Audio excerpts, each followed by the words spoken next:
Welcome to the Gym Success Podcast. We're really thrilled to have all our listeners with us today, gym owners, gym operators, managers, salespeople, gym entrepreneurs, and personal trainers. I'm Bonnie and And I'm George. Today we're taking you through a really insightful white paper by Jim Thomas. As always, our goal is to give you actionable insights, things you can put into practice right away. yeah, exactly.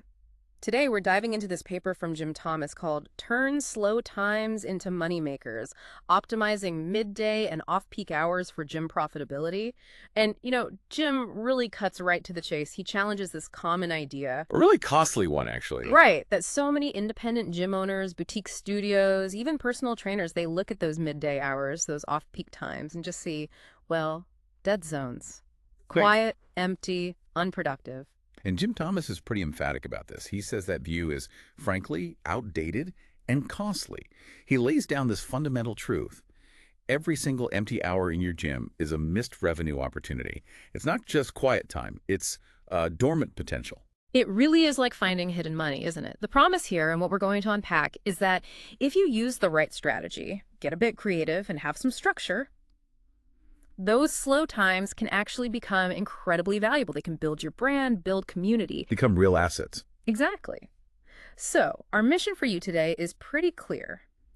We're going to explore how you audit those quiet times, how you spot the opportunities hidden there, and then we'll break down 10 really actionable strategies from Jim Thomas to turn that underused time into a serious revenue generator for your business. And that's the perfect starting point, because before you jump into any new program, Jim Thomas makes it crystal clear. Yeah. You absolutely have to understand your current off-peak patterns first. You just can't fix what you don't fully see. That makes total sense. So it's not just about having a feeling it's slow, it's about hard facts, right? What are the specific steps Jim recommends? What kind of detective work should gym owners be doing here? Good question. He says start with the tools you already have. First, pull your usage reports. Get them from your gym software, your CRM, whatever you use. That data doesn't lie. Okay. It'll show you those low traffic windows instantly. But don't just stop it when it's slow. Dig a bit deeper. Who is coming in then, if anyone?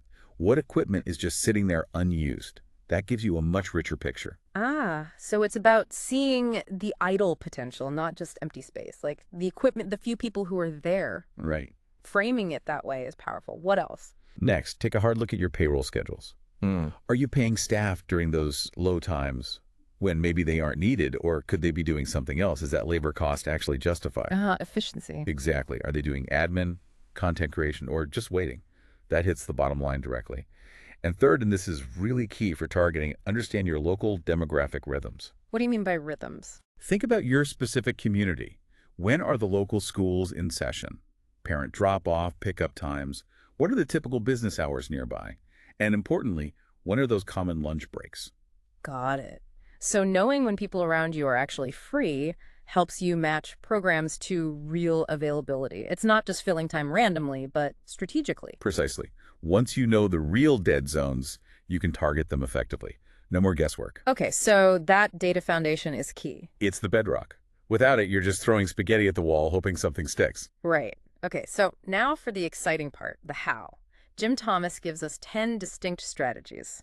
Let's walk through them. Maybe I can outline the strategy, and you can jump in with the revenue model and that pro tip he includes for each. Sounds like a plan. Let's dive in. All right, first up, corporate wellness training programs. This is about partnering with local companies, offering quick sessions, maybe 30 minutes, like a lunchtime burn or desk detox, either at your gym or even at their office. And why this works is key. It's not just about employee health, though that's great. Corporations often subsidize this because healthier employees mean lower healthcare costs and better productivity for them. It's an ROI calculation. Ah, okay. So how does the gym make money?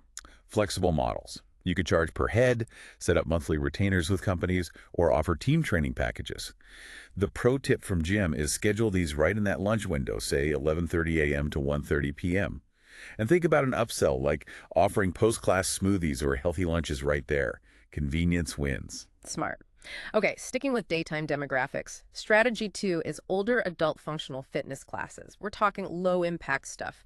Balance, strength, mobility, specifically for the 55-plus crowd. And this group is often available midday right when you're quiet. Plus, health is usually a huge priority for them. Revenue-wise, you can tap into things like Silver Sneakers or other Medicare Advantage fitness programs, or just offer affordable monthly class passes directly. Makes sense. Any pro tip? Yeah. Brand it nicely. Call it something like the Healthy Aging Club.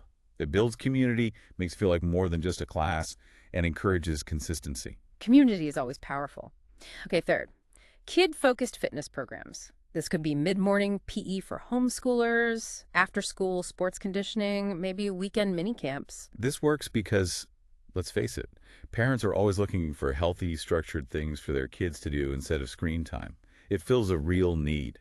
Revenue can come from possession pricing, partnerships with after-school programs, or seasonal packages, like during summer break. And the tip. Tap into local networks, PTAs, homeschooling groups. They're often actively searching for exactly this kind of program. Good point. What about folks looking for something more affordable than one-on-one training? That's strategy 4. Hybrid personal training packages.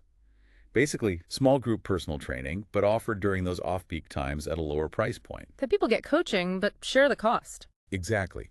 It appeals to cost-conscious members who still want guidance. The model is usually selling packs, like 10 or 20 sessions, that are only usable during those off-peak hours. And the pro tip. Jim suggests using this as an onboarding tool. Get new clients in the door, let them experience the coaching. Often they'll see the value and upgrade to full private training later. It's a great feeder system. I like that. Okay, number 5, shifts focus internally. Staff continuing education and development, using slow times to train your own team. Right. Working on sales scripts, customer service, member onboarding, maybe getting new certifications, why it works. A better trained staff leads to a better member experience, which boosts retention and referrals. So the revenue is indirect? Yeah, it's indirect, but Yeah. very real. You'll see it in your KPIs, conversion rates, retention numbers, referrals all go up. The pro tip here is clever. Record these training sessions. Oh, why? You can repurpose that content, use clips for social media, create internal training guides, SOPs, or even use snippets in recruiting videos to show you invest in your team. Maximize that effort. That's really smart resource management. Okay, strategy 6, studio rental to freelancers or instructors, renting out your space when it's empty. Yep. To yoga teachers, martial arts instructors, dance teachers, maybe someone filming online classes. It works because you monetize dead space. Simple as that. Plus, it brings new people into your facility who might become members. How do you charge for that? Hourly rentals, monthly deals, maybe even a profit share on the classes they run. The pro tip, offer to co-brand on social media. You promote them, they promote you. It helps them and expands your reach. Win-win. Nice. Number 7, host health seminars and community events, using your space for educational events. Could be free or paid. Topics like stress, sleep, nutrition, injury prevention, why it works. It drives foot traffic, positions you as a health expert in the community, and it's a great lead generator. People interested in health are coming to you. Makes sense. Revenue. Ticket sales if it's paid, lead gen if it's free, get contact info, or find local sponsors. And the pro tip ties into that. Partner with other local health businesses, chiropractors, physical therapists, juice bars for cross-promotion and sponsorships. Love the partnership angle.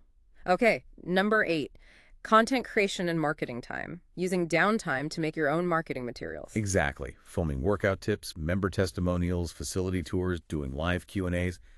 The benefit. You fill your social media feeds with authentic content without spending a fortune on ads. Another indirect revenue one. Right, but powerful. It builds visibility, trust, authority, which ultimately drives leads and sales. The pro tip, batch creation. Spend one focused hour filming during a quiet period, and you could easily get 10 plus social media posts out of it. Super efficient. Efficiency is key. Almost there. Number 9, offer off-peak membership tiers. This is straightforward. A cheaper membership, but access is only during your slow times, like maybe 10 a.m. to 4 p.m. It works because you increase usage and revenue without crowding your peak hours. Who buys this? It taps into a specific market. The pro tip is to market it directly to retirees, remote workers with flexible schedules, and stay-at-home parents. People who can use the gym midday and appreciate the value. Perfect fit. And the last one, number 10. Parent-friendly midday programs. Think Mommy and Me, yoga, stroller boot camps, maybe a parent fit club with a little social area. Targeting parents specifically. Yes. It builds strong communities and hits a niche demographic that's often looking for exactly this. Revenue usually comes from 6 or 8 week session packages or ongoing monthly subscriptions. And the crucial pro tip. Make it welcoming. Offer little perks like coffee, tea, maybe even supervised childcare if possible. Those extras make a huge difference in creating a supportive environment parents will love. Wow, that's a really comprehensive list. It completely reframes those quiet hours, doesn't it? Thinking about all those, George, which one feels like maybe the easiest place to start, like the lowest hanging fruit? That's a good question. It really does depend on the gym, its resources, the local market. But often, things like the off-peak membership tiers, or maybe the hybrid personal training, can be quicker wins Why those? because they mostly leverage what you already have, the space, the trainers, and just tweak the pricing or access rules. The key, though, whatever you choose, is to pilot it first. Test and learn. Which brings us perfectly to implementation. Having the ideas is great, but making them work. Jim Thomas has a checklist for that too, right? What are the must-do steps before launching anything? Absolutely. Execution is everything. Jim stresses a few critical pre-launch steps. First, revisit that audit. Double-check your check-in data, your CRM, confirm those slow windows again. Okay, verify the data. Then, and this is huge, don't assume you know what people want. Survey your current members and, just as importantly, the local community. Ask them, what programs would they actually use? When are they really free? Get that direct feedback. So talk to people. Sounds obvious, but probably overlooked sometimes. What's next? Third, pilot program. Don't go for a massive launch right away. Run a 30-day trial. Test it with a small group. Get feedback. Tweak it. Maybe just one Parent Fit Club class a week to start. See how it goes. Smart. De-risk it a bit. Exactly. Fourth, bundle your services clearly. Make the offer easy to understand and attractive. Fifth, promote everywhere. Social media, email, local bulletin boards, definitely loop in any partner businesses. Spread the word. So test, bundle, promote. What else? The final two are about ongoing management. Measure your ROI weekly. Track attendance for the new program. Track the revenue it brings in. Track engagement. Know your numbers. It again. Always. And based on that data, refine, repackage, and scale what's working. Be willing to adjust or even scrap things that aren't hitting the mark and really lean into the winners. It's about continuous improvement. That's a fantastic roadmap from idea to reality. It really brings us back to that core idea from Jim Thomas, that powerful statement, the money is already in your building. It really challenges you to look differently at your space. It really does. What he's saying is, smart operators don't just wait for new members to magically appear. They actively create offers that serve the people already in their vicinity.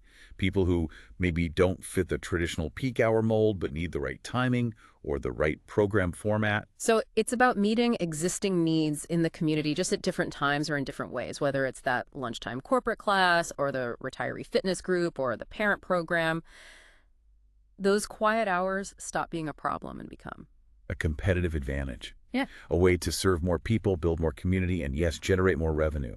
It forces you to maximize the potential of what you already have. And that final question Jim Thomas leaves us with is so direct. What am I doing with my quiet hours? It really makes you stop and think, doesn't it? How are you truly utilizing every hour your doors are open? It's a crucial question for any gym owner or operator. There's just so much potential locked up in those off-peak times, not just for profit, but for building a genuinely stronger, more connected gym business. And look, if you're listening and thinking, this sounds great, but I need help putting these systems in place, or you need custom programming ideas, maybe help with a turnaround, or the financial modeling, Jim Thomas is the person to talk to. He helps gyms implement exactly these kinds of strategies. That's right. You can reach Jim Thomas directly at 214-629-7223, or you can email him at chachofm@fmconsulting.net. That's jthomas at fmconsulting.net. Seriously, consider this. Don't let those quiet hours just tick by. Turn them into something valuable. Make your gym a hub that serves your community all day long. Well said. Thank you, everyone, for joining us for this deep dive. We really hope you got some actionable ideas you can use right away.